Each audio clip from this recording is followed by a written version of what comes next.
Hello, everyone, and welcome. It's Friday, October 2nd, and that's really hard to believe that we're just in the beginning of a new month and heading into the fall season and concluding our fourth week of school. And just want to do another short update. I want to try to continue to keep our school community informed, and I think these videos are a nice way to do that and in lieu of an email, especially when there's a lot of context of the information and sharing health related information. So I'm trying to keep these relatively short, anywhere from 5 minutes to 10 minutes at most. And so I do appreciate all those who participated and viewed the video.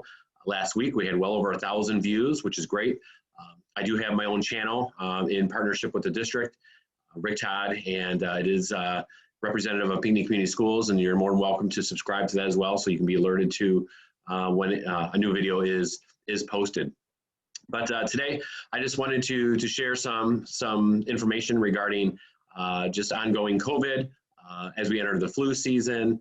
I want to talk a little bit about masks and getting on buses.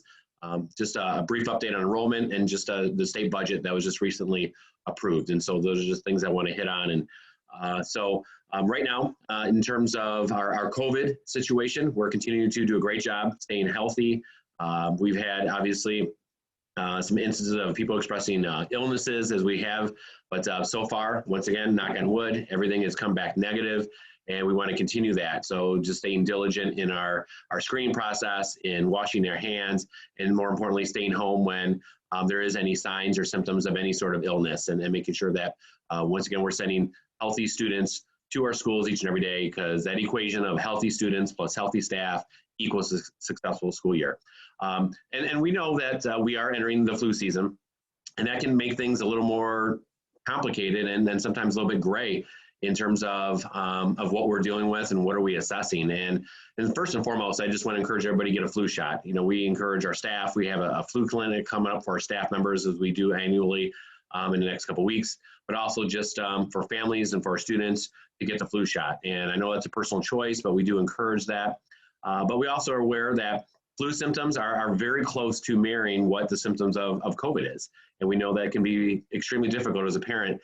Is this a COVID situation, or is it a flu-related situation? And one thing that we've been told by the health department is that when you are seeing these flu-like symptoms, which once again are very similar to COVID symptoms, we encourage you to go immediately to your pediatrician. Your pediatrician will do more of a battery of assessments in terms of the flu, and can help diagnose really and give you direction and what course of action needs to be taken place. And so, you know, once again, if you are exhibiting or your child is exhibiting flu-like symptoms, please take them immediately to the pediatrician. And then I think a plan of action will be given to you from that point on. And also, once again, encouraging flu shots for everybody, because I think that's one way to help protect us from the annual virus that we have to contend with each and every year. Along with, once again, wearing our masks and washing our hands and covering up when we cough, and staying diligent with all the normal protocols that we're participating at this very time. One thing I do want to bring to your attention is our kids are doing a great job wearing masks here at school, but one issue that we're finding out is a lot of our students are boarding buses without masks, and we have been providing them. But I think what happens is students start relying on the bus drivers providing masks, and we do have them, but there is a cost to that, and we also don't want the students to become dependent on us. So I want to encourage parents to please make sure that your child is leaving home with a mask. I know for myself, it's one of the questions I ask each and every time we leave the house, whether it's going to school or it's going to the grocery store or going to an athletic event, is do you have your masks? Keeping a couple extra, especially those disposable ones in their backpacks. So please, I encourage parents to make sure to work with us that students have their masks when they leave the house and before they board the bus. So it just makes it a little bit easier on us, and I don't want the ownership to become on the bus driver. The ownership needs to be on each and every one of us as individuals and on our students as well, because that mask is not negotiable. They need them, and we don't want to get in a place where we run out on a bus. And so they're doing a great job when they get here, but I want to make sure that starts before they even get on the bus. So thank you for your support with that. I do want to just share a quick update on enrollment.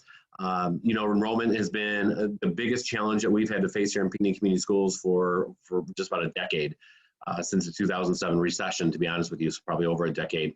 And each and every year, we give enrollment updates. Declining enrollment has been an issue and a challenge throughout this area for us specifically here at Peony Community Schools.